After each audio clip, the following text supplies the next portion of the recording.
Saya mewakili pemuda dari Aceh Utara bahwasanya potensi anak muda berpolitik itu sangat besar untuk mengangkat dan menyongsong kemajuan perpolitikan Aceh ke depan.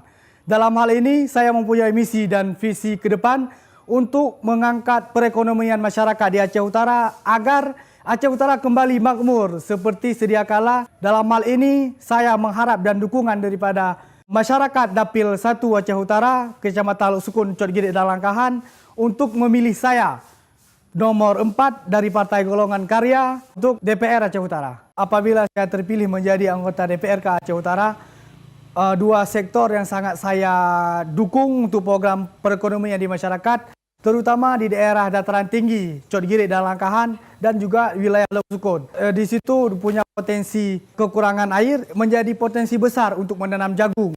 Dan apabila musim penghujan akan digarap juga potensi padi untuk masyarakat menanam padi. Dua sektor ini menjadi fokus titik saya ketika saya menjadi anggota DPR.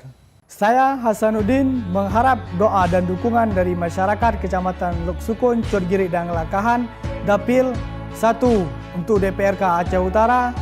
Jangan lupa di 17 April 2019 coblos di nomor 4 untuk Partai Golkar.